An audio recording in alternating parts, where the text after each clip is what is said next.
ሰላም ጤና ይስጥልኝ። ይህ የአማርኛ መጽሐፍት የዩቲዩብ የትረካ ቻናል ነው። በዚህ ቻናል ዘወትር ሰኞ፣ ረቡዕ እና አርብ ምሽት 3 ሰዓት ላይ የተመረጡ የአማርኛ መጽሐፍ ትረካዎችን ወደ እናንተ እናደርሳለን። በዛሬው የትረካ ሰዓታችን ነቢይ መኮንን የእኛ ሰው በአሜሪካ ከተሰኘው መጽሐፍ ውስጥ ያገኘናቸውን የተመራረጡ ቆንጆ ታሪኮች ወደ እናንተ እናደርሳለን። እስከ ትረካው ማብቂያ ድረስ አብራችሁን ቆዩ። ትረካውን ማድመጥ ሲጀምሩ ቪዲዮን ላይክ ማድረግዎን አይርሱ። ቻናላችንን ሰብስክራይብ ካላደረጉ ሰብስክራይብ በማድረግ የቻናላችን ቤተሰብ ይሁኑ። እነሆ የነቢይ መኮንን የእኛ ሰው በአሜሪካ።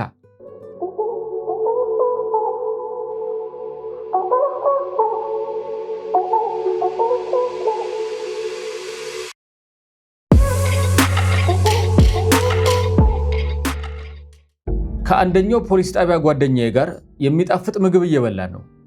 ጨዋታችን ጣፍጦኛል። ቱከት ኤሎንግ ስቶሪ ሾርት አልና ጀመረ። ታሪኩ ረጅም ነው፣ አሳጥሬ ልንገርህ ማለት ነው። ግማሽ አካላቴ ወንዝ ውስጥ ተጋድሟል። ግማሼ በየዓለቱ ላይ ተመሰቃቅሎ ተዘርሯል። ራሱ ተፈነካክቷል። ፊቴ ደም በደም ሆኗል። አልፎ አልፎ ከሚሰማኝ ሩቅ የከባድ ድምፅ ሌላ በድቅድቅ ጨለማ ውስጥ የሚሰማ ድምፅ የለም። ዓለም በዙሪያ ያለ መስሎ አይሰማኝም። የትኛውም የሰውነቴ ክፍል የኔ አይደለም። ሊነጋጋ ሲል የደነዘዘ ሰውነቴን ሽቅብ ወደ ፊፋው እየሳብኩ አውራ መንገዱን አገኘሁት።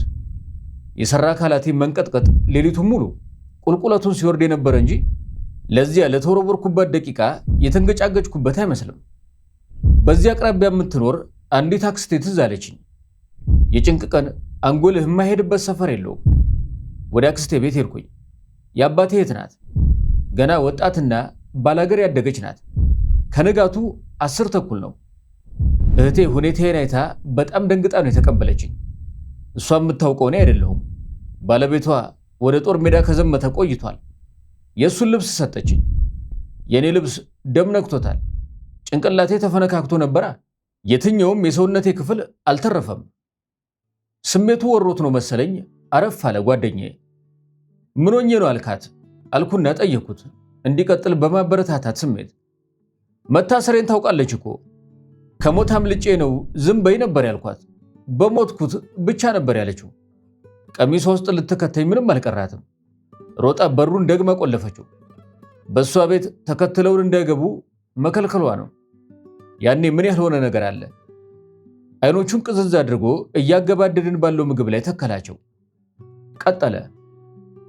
ብቻ ምን አለፋ አክስቴ በምን አድርጋ እንደሆነ አላውቅም፣ አዲስ መታወቂያ አሰርታ እራሷ የፈለገችውን አዲስ ስም አውጥታ ጽፋ ከዛሬ ጀምሮ ስምህ መታወቂያህ ላይ ያለው ነው፣ እንዳትሳሳት፣ እዝጌር ብሎ ከዚህ ሀገር ወጥተህ እስክትገላገል ድረስ ይህንን ስም በደንብ ያዘው። እንደገባኝ ቀበሌ ውስጥ ያሉ የእኛ ሰዎች ረድተዋታል። ከዚያ እንደምንም ተብሎ ወደ ጎጃም ሄድኩኝ።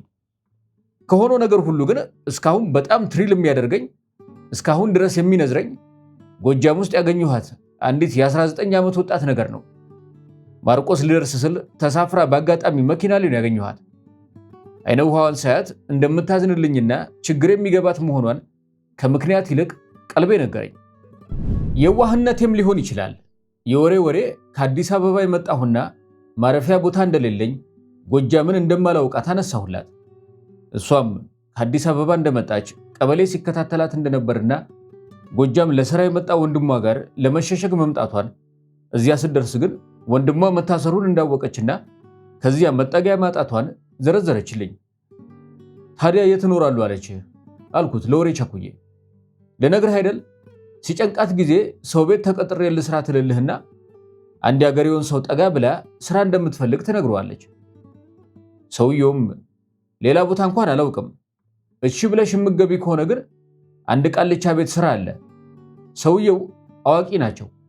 እዚያ ብትገቢና ቡና ምናምን እያፈላሽ ብካደሚያቸው እንደ አንቺ አነስ ያለ ወጣት እፈልጋለሁ ሲሉ ነበር ይላታል። ምንም ቢሆን እሰራለሁ ትለውና እዚያ ትቀጠራለች። ቀለቧን ችለው በወር 15 ብር ሊሰጧት ተስማምታል። ወይ ጉድ! እንዲያው የኛ ዘመን ታሪክ እኮ ተዘርዝሮ የሚያልቅ አይመስለኝም። የሚጽፈው ቢያገኝ ጋሽ ስንቱ ተጽፎ ይቻላል። ካልተጀመረ ያልቅማ የሰከንድ ዋርን ሁለተኛውን የዓለም ጦርነትን ታሪክ አታይም? ይኸው እስከ ዛሬ ይቸከቸካል፣ ፊልም ይሰራል፣ እሱ ቅምም አላለው። እውነትህን ነው። አሁን ኢንተርኔት ብገባ እኮ ጉድ ታነባለህ። ቆይ ወደ ሌላ ርዕስ እንግባ። የልጅቱንና ያንተን ጨርስልኝ። ልጅቱማ ለዚያን ቀን ዘመዴ ነው ብዬ ላሳድርህ ብላ ትተባበረኛለች። ለአንድ ቀን አይደለም ለ15 ቀን እዚያው አደርኩኝ ኖርኩኝ ልበል እንጂ። ልጅቷ ጠንቋዩ የሚሰራውን ስታይ ህሊናዬ እሺ ብሎ ተቀበሏለች። መቼም በዚያን ጊዜ ከነበረው ፖለቲካዊ አስተሳሰብ ጋር ይጋጭባታል ብዬ ነው። ትክክል ነህ፣ ይጋጭባታል። ግን ምርጫ አልነበራትም። እንኳን እሷ እኔ ሞት ደጃፍ ደርሼ የመጣሁትም ምርጫዬ የእሷ ማደሪያ ሆኗል። እንደውም ውላ ድራ ስነግረኝማ አዋቂው ሰውዬ ለግብረ ስጋ ግንኙነት እንደጠየቃትና እምቢ ካለችው ለቀበሌ አሳልፎ እንደሚሰጣት በመንገር እንዳስፈራራትና አንድ ሌሊት አስገድዶም እንደደፈራትም አጫውታኛለች። በጣም ታሳዝናለች። የስ ነፍሰ ጡር ነበረች። ቱ ካት ኤ ሎንግ ስቶሪ ሾርት አገን እንደገና ረጅሙን ታሪክ ላሳጥርልህና በመጨረሻ አብረን ወደ ሱዳን ልንጠፋ ተስማማን። አንድ ቀን ባሳቻ ሰዓት ወጣን እልሃለሁ። ከጎንደር ወደ አሲምባ ሄደህ ከጓደኞቹ ጋር ብትገናኝ አይቀልም ነበር ታዲያ? ወቸው ጉድ! ማንን አግኝቼ? በማማ ዘመዶች በኩል እኮ ነው የጎጃሙንም መንገድ ያሳካሁት። እኔማ ሱዳን ሆኜ የፖለቲካ ጓደኞቼን አገኛለሁ ብዬ እኮ ነበር ፕላን ያደረኩት። እዛ ስደርስ ነገሩ ሁሉ ዝብርቅርቅ ወጥቷል። መንገዱ አልከበዳችሁ አልኩት ወደ ሌላ እንዳይገባ። ከእርግዝናዋ ጋር እሷን ይዞ መጓዝ በጣም ከባድ ችግር ነበረው። ጎጃምም ጎንደርም እኩል ባደጋ ተከቧል። ስቃይና ሞት አጅበውታል። ወይ ጉድ! ብዙ አሰቃቂ ታሪክ አልፈን ዘና ብለው ሲያወሩት እንደ ጨዋ ይቀላል። ስቃይን ተለምደውና ጫና ሁሉ ይቀርና እንዴት መዝናኛ እንደምታደርገው ማሰብ ትጀምራለህ። አሁን እኔ ለአንተ እየተዝናናው እንደምነግር ማለት ነው። ብትያዝ እኮ ከሞት አምልጠህ ወደ ሌላ እስር ቤት የመግባት ስጋት በአንድ ወገን፣ የምትሄድበትን አቅጣጫ እንጂ የት እንደምትደርስ አለማወቅ በሌላ ወገን፣ ከ19 ዓመት ነፍሰ ጡር ወጣት ጋር ሌሊት በእግር መጓዝ፣ በየትኛውም ቅጽበት ለችግር እንደምትጋለጥ እያወቅ በደመ ነፍስ መጓዝ ነው። አየህ፣ አደጋ መፍጠር ተአምር የሚሆነውን ያህል ከአደጋ ማምለጥም ተአምር የሚሆንበት ጊዜ አለ። ከዚያ ምን ሆነ? ሰው ቤት እየተጠጋን እያደርን የተገኘውን እህል እየቀመስን ብዙ ተጓዝን። አልፎ አልፎ ቃልቻውን አሳዳሪያችንን ማንሳታችን አልቀረም። ያለ ጥርጥር ለአካባቢው ገበሬ ማህበር ስለኛ መጠቆሙ አይቀርም። ሆኖም ትረፊ ያላት ነፍስ እንደሚባለው ሆኖ ነው መሰለኝ በሱ ጥቆማም ሆነ በፀጉረ ልውጥነታችን ሳቢያ አንዳችም አደጋ ሳያጋጥመን የኢትዮጵያን ድንበር አቋርጠን ሱዳን መሬት ገባን። የተስፋ ምድር ዘ ፕሮሚስድ ላንድ የተባለውን ያገኘን ይመስል ህይወታችን በተስፋ የተሞላ ይመስላል። ስደት ተስፋ ሲሆን አይገርምህም? እፎ ያለን።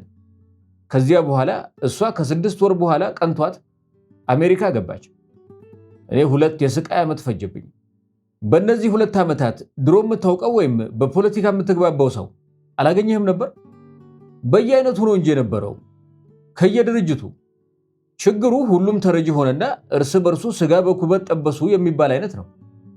ሁሉም የየራሱን ነፍስ ለማዳን የየራሱን መድረሻ ማመቻቸት ላይ ነበር። የተረጋጋ መንፈስ ያረፈበት ሰው አልነበረም። የሱዳን ህዝብንስ እንዴት አገኘኸው? በጭራሽ ከጠበቅኩት ውጭ ነው። በጣም ደግና ትሁት ህዝብ። የእኛም ህዝብ እንግዳ ተቀባይ ይባላል። ሱዳንን በምንም አይነት አንስተካከልም። እንዴት? የእኛ ህዝብ እንግዳ ተቀባይ አይደለም ነው የምትለኝ? ሳቀ በጣም። የእኛም ይቀበላል፣ ግን በደንብ አይቀበልም። ወይም ቆይ እንዴት ልግለጸው? ወደ ጣራ እያየ ማሰብ ጀመረ። ትልቅ የቤት ስራ የሚሰራ መሰለ። ምኑ ነው ግራ ያለ ብዬ ጠየቁት። መረር ብሎ መለሰልኝ። ምን መሰለ ችግሬ፣ የውጭ ሰው ከሌላ ሀገር ወደ ውጭ ሲመጣ አዎ ጥሩ እንግዳ የመቀበል ባህል አለን። ግን ለምሳሌ እኔ ዲሲ ስገባ አበሻው እንኳን የእንግዳ ተቀባይ ባህል ያለው ባጠገቡም ያለፈ አይመስልም። መቼም የምታውቀው ሰው አላውቅህም አይልህም። አላሳደር ይልህ እንደሆን ነው እንጂ። ደግሞ በሰው ሀገር ስደት ላይ ሆነው ችግር አይሆንም? ቆይ ግን ይቅርታ አድርግልኝ፣ ይህንን ከመመለስ በፊት ልጠይቅህ። ያቺ የጉዞ ባልደረባ ወለደች ወይ? እንዴት ሆነች? ስለከነከነኝ ነው። ሚስከሬጅ አደረገች ባክህ። እንደወለደች ሞተባት ማለቱ ነው። በጣም ያሳዝናል። እስር ቤት ውስጥ የወለዱ ብዙ ሴት ጓደኞች እኮ ነበሩን። እዛ እንኳን በሰላም ይወለዳል ማለቴ ነው። እንዲህ ሆነች። መንገዱ ይሆናል ምናልባት። ብቻ በልጇ አለመወለድ በጣም የምታዝን ይመስለኛል። የዚያ ቃልቻ ያዋቂው ልጅ መሆኑ አይደል? ቢሆንም ልጅ ነው እኮ። አዎን፣ እሷማ የመከራ ልጄን አጣሁ እያለች ነበር ስታለቅስ። እንኳን ቃልቻው መቼ ትዝ አላት ብለህ ነው? ስንት ጊዜ ዲፕረስድ ሆና ቆየች መሰለ። ቅስሟ ድቅቅ ብሎ ቆየች እንደማለት ነው። እውነቴን ነው የምልህ፣ ያቺ ልጅ እንዴት በግልጽ እንደምትናገር ደግሞ በጣም የምንደንቅ ልጅ ናት። አሁንም አሜሪካ ገብተን እንኳን ቃልቻው ቤት አጎዛው ላይ ተቀምጠን የምናወራ እኮ ነው የምመስለኝ። የዚያ ዘመን ትውልድ ግን በእውነት ከልቡ ላመነበት ሟች ነው የሚባለው የቀልድ አነጋገር አይደለም። አሁንም በሕይወት አለች? ኦ በጣም ደህና ትኖራለች። አንድ ትልቅ ሆቴል በአስተናጋጅነት ተቀጥራ ትሰራለች። ብታያት ታታሪ ናት። ካሊፎርኒያ ነው ያለችው። አንዳንዴ ትደውልልኛለች። አንቺ ልጅ ይሄ የሆቴል አስተናጋጅነት አልመረረሽም? ተምረሽ የሆነ ስራ ብትቀይሪ አይሻልም ስላት እንደ ቀልድ ምን እንደምትመልስልኝ ታውቃለህ? ምን ነው የቃልቻ አካዳሚ ከመሆን የፈረንጅ አሽከር መሆን አይሻልም ትልና ከት ብላ ትስቃለች። ሂሳቡን ማለትሽ ነው? አረ ምንና ምን የኔ ጌታ፣ አዋቂው ቤት እኮ በጉልበት ከፍለ ህሊናህን ተገርፈ ማለቴ እምነቱ የራሱ ነው፣ ግን እኔን አስገድዶ እመኚ ማለቱ። ከዚያ ከስጋሽ ክፈይ ብሎ ለዚህ ሁሉ ማሰሪያው ደግሞ ለቀበሌ ገበሬ ማህበሩ አጋልጥሻለሁ ብሎ የህልውናህ ባሪያ ሲያደርግህ፣ ኦ ጋድ! እዚህ እኮ ጫፍን የሚነካ የለም። ወሳኙ አንተ ጠንክረ ለአገር ስበቃ ምን እንደምታደርግ አቅደ መዘጋጀት ነው ትላለች ፍርጥም ብላ። ትንሽ ላዋራ ትልልህና ለመሆኑ ባልቢጥ የተገኘ እንዴ እላታለሁ። ወይ ባል፣ ኧረ በእናትህ ይቅር ይበልህ ተወኝ። ለምን እላታለሁ ጠበቅ አድርጌ። ወይ ጉድ! አበሻው እንዲህ አይን አውጣ ይሆናል ብለህ በእውነት ቀርቶ በህልምህ አታስበውም። እንደ ነጮቹ እንሁን ይሉልህና መቅበጥበጥ ነው። በአግባቡ እንኳን ያልተቀነባበረ ቁርጥራጭ እንግሊዘኛ እየቀጣጠሉ መሸለል ነው። ወይኔ ያ ሁሉ ባህል እንዴት እንዲህ ገደል እንደሚገባ እኮ በምንም መንገድ ቢያስረዱኝ አይገባኝም። በቃ እንደ አይን ጥፍት ብለውልሃል። አይ እኔም ምልህ የብልግና ቃል በእንግሊዘኛ ሲናገሩት የማያሳፍረው ለምንድን ነው? እንዲያውም አዲስ አበሻ ሴት መታለች ከተባለ ለነሱ ታስባ ከኢትዮጵያ የተላከችላቸው ነው የሚመስላቸው። የዕለት ዕለት አይደለም፣ በአንድ ሰዓት ጊዜ ውስጥ። አለዝቤ ልንገርህ፣ በቃ እንተኛ ዛሬ ትባላለህ። እጢህ ዱብ ነው የሚለው። ደግነቱ በእንግሊዘኛ ስለሚሉት ነው መሰለኝ አንተም የአማርኛውን ያህል አትናደድም። ደግሞ አንድ አበሻ ብቻ እንዳይመስል የሚጠይቀኝ እያንዳንዱ ለፍዳዳ ሜዊ እናድርገው ይልሃል ብላ ከት ብላ ሳቀች። በሳቅ ነው የምገለኝ። ሱዳን ውስጥ ስላገኘሃቸው ልጆች አልነገርከኝም እኮ። ኦ በጣም የተለያዩ አይነት ኢትዮጵያውያን ናቸው። እንደኔ መጠጊያ መድረሻ አጥተው የወጡ፣ ከሜዳ ሰራዊቱ ሲበተን ወደ ሱዳን ለመምጣት የመረጡ፣ ትግሉን ከሱዳን በኩል ለመግፋት የሚጣጣሩ፣ ትግል የሚባል ነገር የከፋቸውና የመረራቸው፣ ገና ከአሜሪካንና ከተለያዩ ቦታዎች ወደ ትግሉ ሜዳ ሊገቡ የመጡ ምኑ ቅጡ። ግን አየህ ሱዳን መከተሚያ ሳትሆን መሻገሪያ ኮሪደር ናት። አብዛኛው ስደተኛ ወደ ሱዳን አይኑን መልሶ ውስጥ ውስጧን ከማየት ውጭ ውጩን እየማተረ ቀጥሎ የሚያርፍባትን ሀገር በናፍቆት እያሰበ ነው የሚቀመጠው። ስለዚህ የዕለት ዕለቱን ውይይት ልብህ ላይ በጽኑ አትቀርጾም። ይልቅ ዩኤስኤ ስገባ በሰፊው ታወራለህ፣ እንዲያውም እየጨማመርክ። ለምን? ልብህ ያርፋላ። አየህ የአሜሪካን ፈጣን የኑሮ ሂደት ቀልብህን ሲስበው ይውልና አረፍ ብለህ ስታወራ ትዝታ ከርግብ ላባ እንደተሰራ አልጋ ልስልስ እያለ ይንከባከብሃል። ታውራለህ፣ ትዘረዝራለህ። የመከራ ቀን የለ የደስታ ቀን በፎቶኮፒ የያዝከው ይመስል አንድ በአንድ ቀንና ሰዓቱ ሳይዛባ ስዕሉ ሳይደበዝዝ ያሳለፍከውን ሁሉ ታቀርበዋለህ። አድማጭህም በተራው የራሱን ይተረትርልሃል። ስትታመም የኖርከውን ሁሉ እንደገና መልሰህ የአሜሪካን ኑሮ ማስታመሚያ ታደርገዋለህ። ከመርዝ መድኃኒት እንደመስራት ነው። አየህ፣ በጣም ይገርማል። ታዲያ ከሰነበትኩ በኋላ ነው። አሜሪካ ስገባ ግን ያየሁትን አበሳ ተወኝ። ለትንሽ ጊዜ ካስተናገደኝ አንድ ያክስቴ ልጅ በስተቀር እኔ በአገር ልጅነት ስሜት ስደት ያላምዱኛል ያልኳቸው አበሾች ሁሉ ዘጉኝ። ከሞት መዳኔን ላወራው የምችል አንድ ሰው ሳጣ ውስጤ ተመሰቃቀለ። ብስጭትጭት አልኩኝ። ሁሉም እንደኔው እንዲህ የሚያናገረው እያጣ በየራሱ ጥረት በየራሱ እርግብ ቤት ተቀርቅሮ የሚያደርግ ከሆነ ያ የሚያስተዛዝነው እንግዳ ተቀባዩ ለአንድ ዓላማ ማዎቹ የኢትዮጵያ ሰው ምን ጊዜ ውሃ በላው ልጀመር። ባንዴ ምርር ነው ያለኝ። መጽናኛዬ ምንም ቢሆን ከሞት አይከፋም የምትሏ መፈክሬ ብቻ ሆነች። እሷኑ ታቅፌ ቀረሁልህ። ቆይቼ ካሲምባ ነው የመጣሁት የሚል እንደኔው ግራ የገባው ልጅ አገኘው። የመከራችንን ዘመን እናወራው ጀመር። እሱ ገና የትግል ስሜቱ አልቀዘቀዘም። ድርጅታችንን እንደገና ማቋቋምና ማጠናከር ይገባናል እያለ ብዙ ይጣጣር ነበር። እኔ ያኔ እንኳን ትግሉን ልቀጥል ህይወቴ መልህቋ የጠፋባት መርከብ ሆናብኝ ስለ ኑሮዬ መወሰን አቅቶኛል። ጓደኛዬ ትንሽ ፋታ ካልሰጠሁት ቃናው ምርር እያለ በመሄዱ ያጋጠመውን ክፉ ነገር ሁሉ እየደገመ በጣም ሊጠነክር መሰለኝ። ስለዚህ የጨዋታችንን መስመር ቀየርኩኝ። አሁን ምን እየሰራህ ነው? ለአንድ ኩባንያ የምህንድስና ስራ እየሰራው ነው። 3 ዓመት ሆኖኛል። በስደተኛ ስታንዳርድ ስታየው በጣም ጥሩ ስራ ይመስለኛል አለ። ራሱን ያደነቀ እንዳይመስልበት እየተጠነቀቀ በሚመስል ቃና። ትምህርትህን በቀጥታ ቀጥለህ ነው? እንዴታ! ኦ በቀጥታ ብለህ ነገር የታለና? እስኪ በቃኝ ፈግቼ ነው እንጂ መጀመሪያ ዲሲ መንገድ ጽዳት ሰራው። ያንን ጽዳት እየሰራሁልህ ሌሊት ደግሞ ፖስታ ቤት ስራ አገኘሁ። ፖስታ በካርቶን እያወረድኩ እየበተንኩ ወደ የአድራሻው ለሚወስዱት የማስረከብ ስራ ሰራለሁ። 16 ሰዓት ሰርቼ ቤት ስገባ ዛል ብዬ አልጋዬ ላይ ዘረጋለሁ። አንዳንዴ ማኘክ የሚደክመኝ እየመሰለኝ ምግቡን እተውልህና ጁስ ነገር ጠጥቼ ነው የምተኛው። አንዳንድ ጊዜ ድልድይ ስር ወንዙ ውስጥ በወደኩበት ጊዜ ሰውነቴ እንደሆነው አይነት ስሜት ይሰማኛል። ከዛ ስራ በኋላ አንተ ከስራ በኋላ አንድ ሆቴል አጠገብ እንዳየኸው አበሻ ዘበኝነት ተቀጠርኩና የመንገድ ጠረጋውን ተውኩት።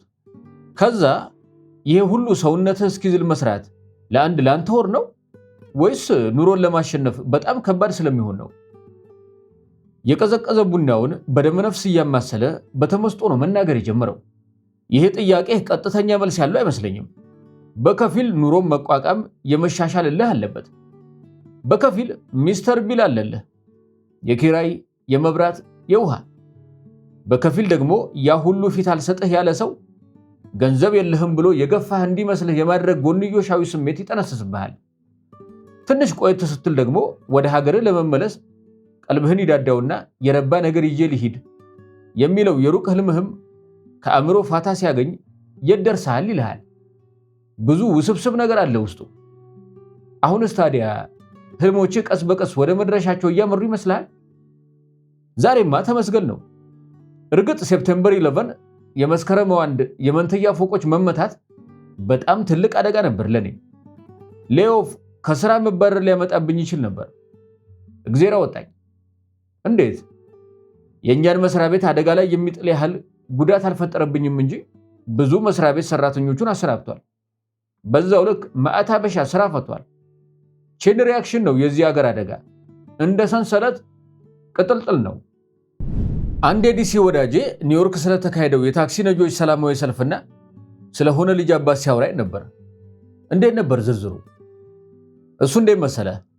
አሲምባ የነበረው ሰራዊት ከተበታተነ በኋላ ወደዚህ ሀገር ከዚያ የመጣ አንድ ወጣት ያው እንደኛው የጉልበትም ሌላም ስራ እየሰራ ቆይቶ በመጨረሻ ታክሲ ነጂ ይሆንልሃል።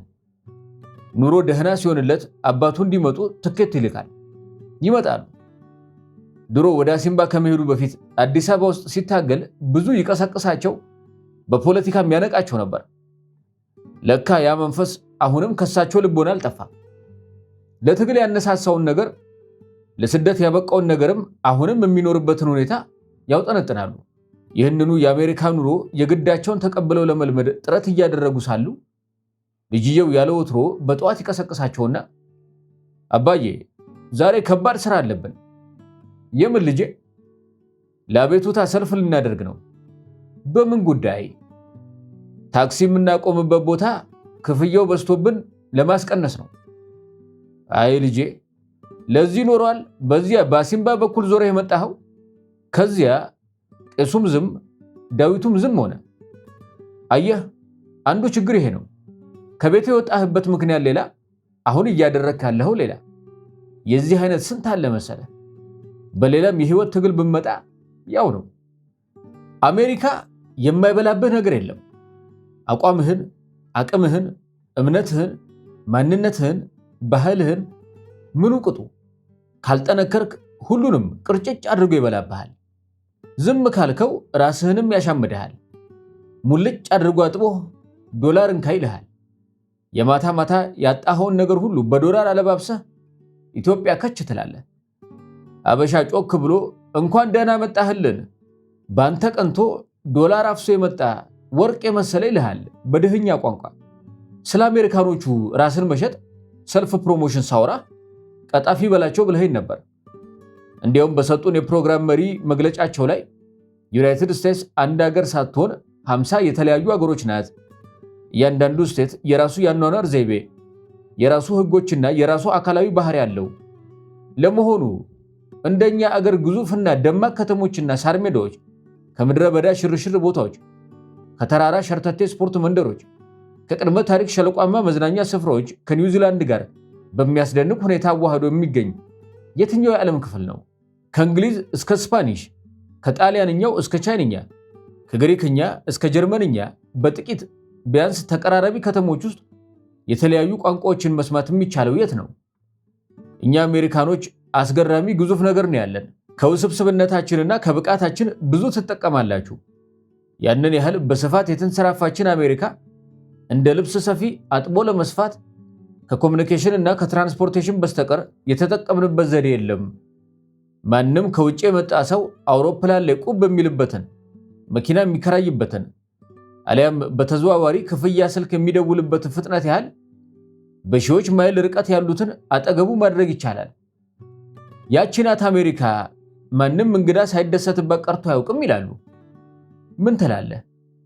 ለአጭር ጊዜ ግንኙነት የመጣ ከሆነ በእድገት ደረጃቸው መደነቅ የማይቀርልህ የድህነት ዕዳ ነው። ሄደህ የቱሪስት አይነት የማስታወቂያ ነጋሪ ትሆናለህ። እዚህ ልኑር ስትል ነው አሁን ካነበብክልኝ ጋር ጥሩ የሚመጣው። አዩ ሌላ ወዩ ሌላ።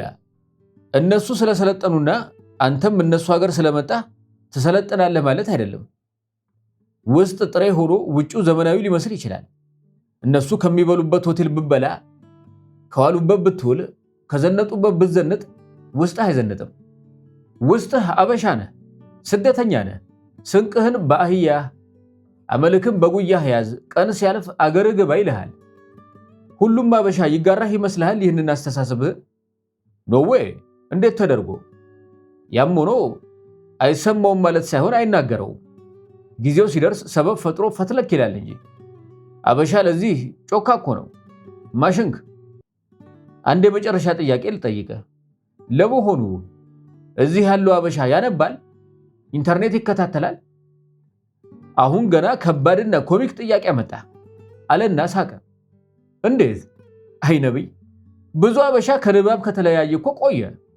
እንግሊዘኛውን ለማሻሻል እንኳን አንበብ ስትለው በመነጋገር ይለመዳል ባክህ ይልሃል። ስራው ስለሚወጥረውና ጊዜ ስለማያገኝ ነው። አንድ ደግሞ የማወቅ የማንበብ ፍሬ እዚህ ሀገር በቀላሉና በአጭር ጊዜ የሚጨበጥ ባለመሆኑ ነው ልትል ትችላለህ። በሶስተኛ ገጽ ስታየው ግን እንኳን ከንባብ የገላገለኝ እንጂ ዳግመኛውንስ በንባብ አልጃጃልም የሚል ብልጥ መንፈስ በብዛት ስለሰፈነም ይመስለኛል። ይህንን እያወራለኝ እያለ አንድ እሱን የሚያውቅ ለትንሽ ለትልቁ ነገር ከጣራ በላይ የሚስቅ ነጠቅ የሚያደርጉ አበሻ መጣ። ከላይ ባለማንገቻ ካነቴራ፣ ከታች ደግሞ ጉልበቱ ጋር የሚደርስ ቁምጣ አድርጓል። እንደ ባህሉ እንዳየሩ ለመልበስ። ይሄኛው ወዳጃችን ዲሲ ካየኋቸው የአበሻ ፈሊጦች ሶስተኛውን ይዞ ነው ብቅ ያለው። ባለፈው እንደጻፍኩት ከአበሻ ማላጣቸው ሁለት ታዋቂ ቃላት ዊርድ እና ዋው የሚሉ መሆናቸውን ገልጬ ነበር። የዛሬው ላይክ የሚለውን ቃል ትርጉሙ እንዳግባቡ ቢለያይም በዚህ ሀገር በአሁኑ ጊዜ ማለት እንደሚል ፈሊጥ ወይም ደግሞ እንደ እንትን አይነት እንደሚለው ማመሳሰያ ነው። እንግዳው የኔን ማንነት በአይኑ እየመረመረ ነው የሚያወራው። የሚናገረው ግን ለጓደኛው ነው። ያልፈለግኩ ቦታ የለም ላይክ አበሻ ሬስቶራንት ሄጃለሁ፣ ላይክ እቤት ደውዬልሃለሁ፣ ላይክ መስሪያ ቤትህ ሜሴጅ ትቻለሁ።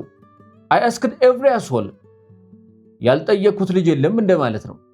ግን ማንም ሪስፖንድ አላደረገም። ሲናገር ቅንጡ ቢጤ አለው።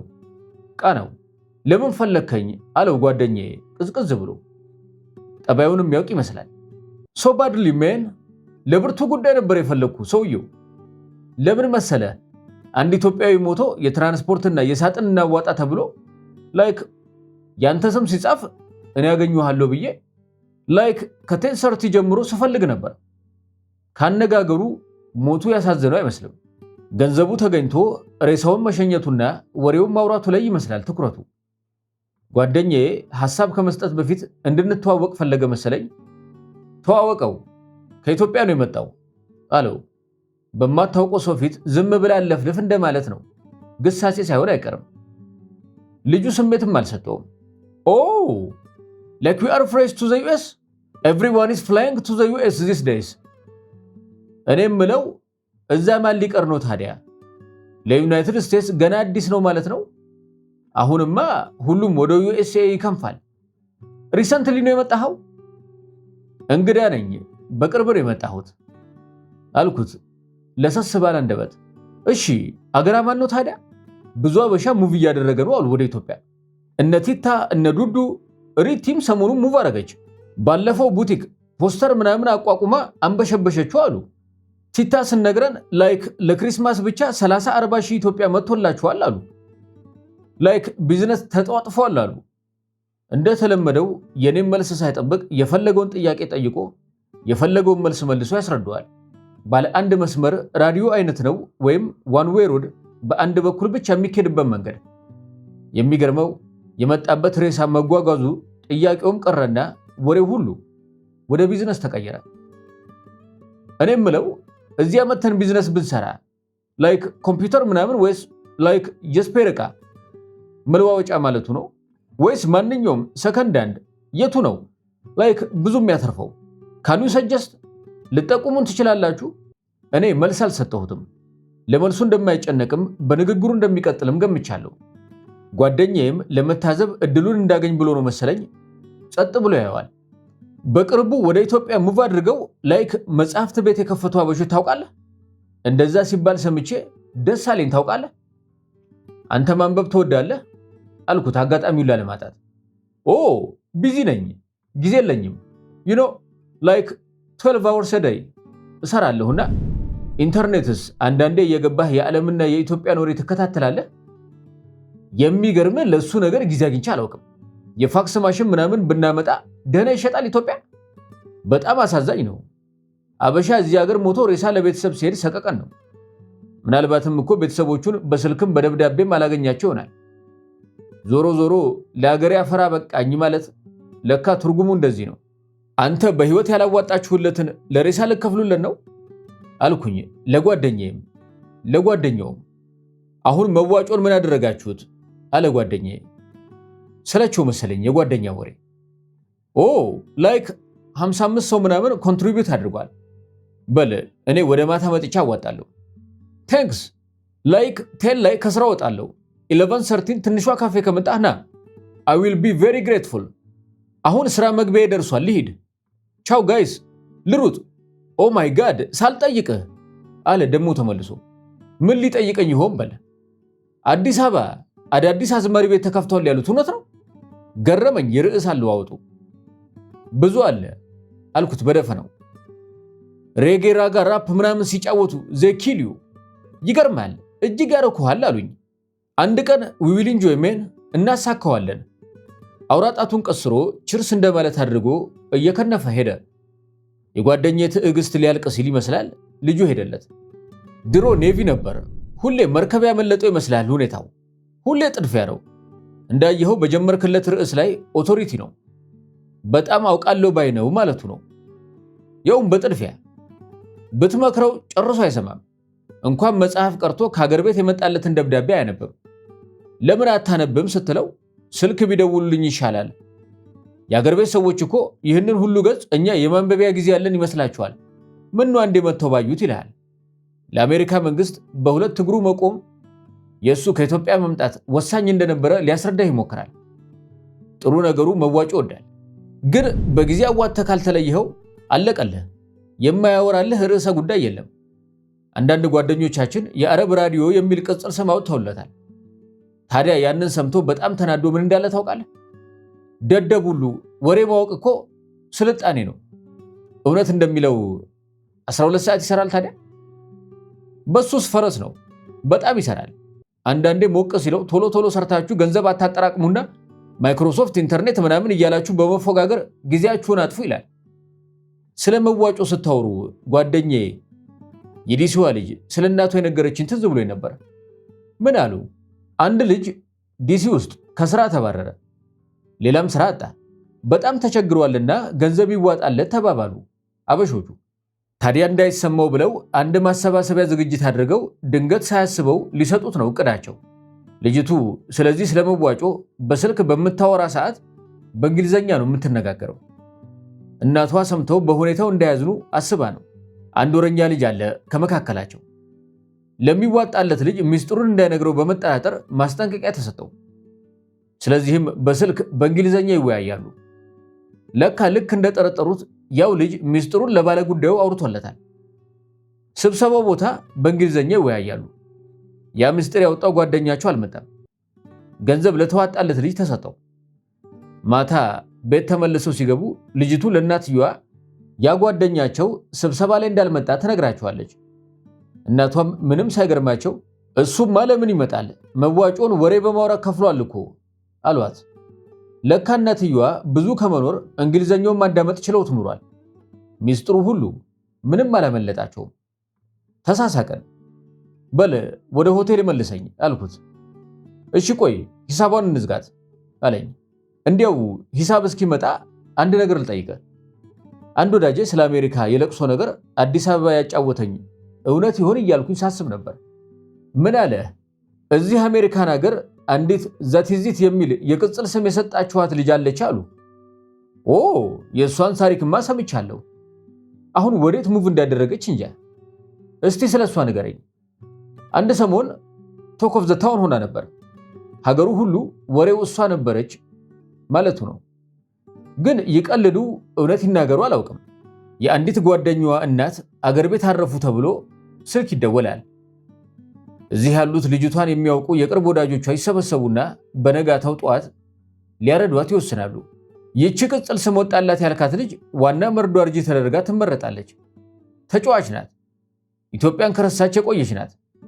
ማለቴ ከአማርኛ ይልቅ እንግሊዘኛው ይቀናታል። ከነጋቱ በ11 ሰዓት ሄዱ ሊያረዱ። እንደ ባህላችን ተረጂዋ ደንግጣ በር ከፈተችላቸው እንዲገቡ። መሪ ተናጋሪዋ ገሱ ትላታለች። ማን እንደሞተ ገምቺ ማለቷ ነው። ያችኛዋም እዚሁ አሜሪካ የከረመችና በክልስ ቋንቋ ውስጥ የኖረች ናት። መቼም እናቷ ታመው እንደነበር ታውቃለች። ከምክንያትም ይልቅ ደመነፍሷ ኢንስቲንክት ሞርዛን ሪዝን ይነግራታል። ነገር ግን እውነቱን በቀጥታ መቀበል እሺ አላላትም ልቧ። ሌላ መልስ ሰጠች። ማይ አንክል አለች። አጎቴ ነው አይደል? ገሳ ነዘር። ሌላ ሞክሪ አለቻት አርጂዋ። ዋን ኦፍ ማይ ካዘንስ፣ ካክስቴ ልጆች አንዱ። ኖ ዌይ ዋን ሞር ቻንስ። አጠገቡም አልደረሽም። አንድ ድል ልስጥሽ ማማ። ይሄኔ መርዶ አርጂዋ ሁለት እጇን ወደ ሰማይ አንስታ ሁለት የሌባ ጣቶቿን ቀስራ ዛቲዚት ራሷን አገኘሻት፣ አናቷን መታሻት፣ እናትሽ ራሷ ናት ሟቿ እንደማለት ነው። ልጅት እሪ አለች። ለእሷ በእንግሊዘኛ መርዶን ሰማች፣ በአማርኛ መርዶ ነው። እናቷን አታለች። ለሰሚው ግን ይገርማል አለኝ። አዎ በልቧ የነበረ ስጋትም እኮ ነው። በተቻላት እናቷ እንዳይሆኑ ጥረት አድርጋለች። የአቅሟን ያህል አሰቃቂ መርዶ መሸሽ ሞክራለች እንጂ የእናቷ መሆኑ መቼም ታውቋታል። እንዳልከው አንዳንድ ሳይንሳዊ ምክንያት ልስጥበት ከምትል ይልቅ ከልብ ብትማከር እውነቱን ትደርስበታለህ። ውቃቢህ ይነግርሃል በል። ትክክል ነህ። ውቃቢን ረስቸው ነበር። አየህ። በል እንሂድ ላድርሰህ ኒውዮርክ ስንት ቀን ታድራለህ? ከዚህ ወዲህ አንድ ቀን ነው የቀረኝ። ወደ ሲያትል ማምራታችን ነው። አንድ ቀንም ሳንደግም። የኒውዮርክ ናይት ላይፍ ኢዝ አሜዚንግ። በጣም ይጥማል በእናት ዜር ኢዝ ኦልዌይስ አናዘር ታይም። ሁሌም ሌላ ጊዜ መምጣቱ አይቀርም ይላሉ። ኢንሻአላህ እስቲ የዛ ሰው ይበለን። እግረ መንገዳችንን ስለ ብዙ የአንደኛ የፖሊስ ጣቢያ እስረኞች አንስተን ተወያየን። በተለይ የእጅና እግር ደም ስሮቹ ቆርጦ ራሱን ለመግደል ሙከራ ስላደረገው ጓደኛችን አነሳን። የሚገርም ነው። እዚህ ጋር ደግሞ የተገላቢጦች ነገር ተፈጠረ። ይሄ የኒውዮርክ ጓደኛዬ ራሱን ለሞት ከመወሰዱ በፊት ራሱን ስለገደለው ሰው የሚያውቀው መሞቱን ነው። ስለሟች ያለው ዕውቀት ያ ብቻ ነበር። እውነቱ ግን ሌላ ነው። ራሱን ለመግደል ደም ስሮቹን የቆረጠው ጓደኛችን ወደ ሆስፒታል ተወስዶ ታክሞ ለጥቂት ነፍሱ ትተርፋለች። ይህንን ስነግረው በጣም ደነገጠ። በህይወት አለ ነው የምትለኝ አለ። አሳምሮ ትልቅ ስራ ይዞ ነው አያውም አልኩት። ኢትዮጵያ የታሪክ ሀገር ብቻ ሳትሆን ታሪከኛም ሀገር ናት። አትገርምህም አለኝ። መግረም ብቻ። ሆቴሉ ጋር አድርሶኝ ተሳስመን ተለያየን። መኝታ ክፍሌ ገብቼ የስልክ መልእክት ሳነብ ኢብሳ ደውሎ ደውልልኝ ማለቱን ሰምቼ ደወልኩለት። ሄሎ አቶ ኢብሳ ነኝ። ኢብሳ ጉተማ ማዕከላዊ በኦኤልኤፍ ጉዳይ ታስሮ የማውቀው ሰው ነው። የትራንስፖርትና መገናኛ ሚኒስትር በኋላም የትምህርት ሚኒስትር ሆኖ የነበረ ነው። ብዙ አግባብ ነበረን። ማዕከላዊ ሳለን ትንሽ እንጫወታለን ብዬ አስቤ ነበር። ኒውዮርክ እያለሁ ነብይ ይባላለሁ ከኢትዮጵያ ወይም ከማዕከላዊ። በጣም ጮሆ ወዳጃዊ ሳቅሳቀ። ከክራንች ኩሩምቢ ነው እንጂ ሁለታችንም ሳቀን። ክራንች ኩሩምቢ ታስረን ሳለን ያቋቋምነው የእስር ቤት ባንድ ነው። ቲያትርም ድራማም እንሰራበት ነበር። ቢንጎም እንጫወትበት ነበር። ኢብሳ ይወደው ነበር። ዛሬ እሱም ማስታወስ ፈልጎ ነው ከኢትዮጵያ ከምትል ከክራንቻ ኩሩምባ በለኝ የሚለው። እንዴት ከርመሃል አቶ ኢብሳ? በጣም ደህና ነኝ። አንተስ? ቤተሰብህስ ደህና ነህ? ደህና ነኝ። ከክራንቻም ወደዚህ ሰው ብቅ ይላል እንዴ? ምን እግር ጣለጃል? በአሜሪካን የውጭ ጉዳይ ቢሮ በኩል የፕሪንት ጆርናሊዝም ፕሮግራም ተሳታፊ ሆኜ ነው ወደዚህ የመጣሁት። ልጆች ወለድክ? አዎን 3 ልጆች አሉኝ። እንደምጽፍ ተስፋ አደርጋለሁ። መቼም ሺጎዜ አይረሳም። የክራንቻ ኩሩምቢ ልጆች ታገኛለህ። ሺጎዜ የአያሌው መስፍን የእንግሊዘኛ ዘፈን እያልን ለቀልድ የምንዘፍነው ኮሜዲያዊ ዘፈን ነበር። ያንን ማስታወሱ ነው። አዎ ብዙዎች የክራንቻ ኩሩምቢ ልጆች አሉ አልኩትና ጎራው ዘበናይስ ደህና ነው ትገናኛላችሁ ብዬ አጥብቄ ጠየቅኩት። አዎ ብቻ ሲመቸውና ሲፈልግ ነው የሚደውልልኝ። ጎራው ዘበናይ አንድ እስር ቤት አብረን የነበርን ጓደኛችን የጻፈው ቲያትር ርዕስ ነው። የአዲስ አበባን ለማኞች ህይወት ቁልጭ አድርጎ በኮሜዲ ፎርም የሚያሳይ አሪፍ ቲያትር ነው። እስረኛውም በጣም ከተዝናናባቸው ቲያትሮች አንዱ ይመስለኛል። የቲያትሩን ደራሲ በቲያትሩ ስም ነው የምንጠራው። አንድ ቀን ይህንን ቲያትር አዲስ አበባ በትልቅ አዳራሽ እናየዋለን ብዬ ተስፋ አደርጋለሁ። ነፍሱን ይማረውና አዲስ አበባ መጥቶ ብዙ ነገር አቅደን ድንገት ታሞ ሞተ። አዎን የእሱ ጸባይ እንደዚህ ነው እኮ። የሚፈልገውን ብቻ ነው የሚያደርገው። አንድ የድሮ ታገል መጽሔት ሳነብ አንተና ዋለልኝ መኮንን ግጥም ጽፋችሁ አገኘሁ። በጣም ገረመኝ። እስር ቤት ሹራብ እንደምሰራ ነው እንጂ ግጥም እንደምጽፍ ተሰጥኦህን አላየሁም። አንዳንዴ መጫጫር ወድ ነበር፣ አልቀጠልኩበትም እንጂ።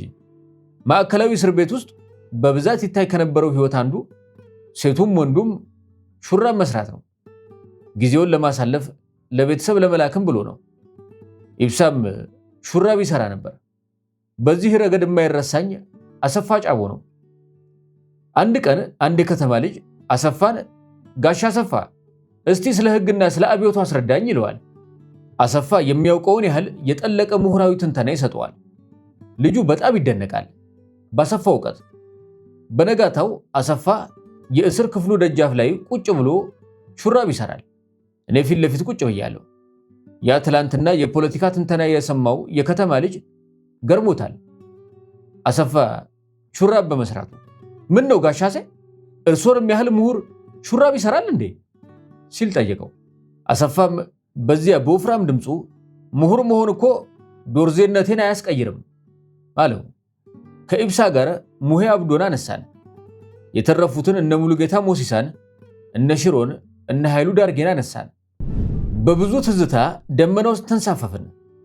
ሁሉ ነገር ዛሬ እንደሆነ እንዳለ ሁሉ ያለ ችግር በዝርዝር ነው የምናወራው። የክፉ ትዝታ ጥሩነቱ እንደ ኑሮ መወራቱ ነው። አባቢያና አቶ አብይ ደህና ናቸው? አባቢያና ለጥቂት ሳላገኛቸው መጣው። ጎረቤቴ ነው የሚል ልጅ ልኬበት ነበር፣ አጣሁት። ደህና ናቸው። ምናልባት ሰሞኑን አንድ ሰርግ ላይ ሳላገኛቸው አልቀርም።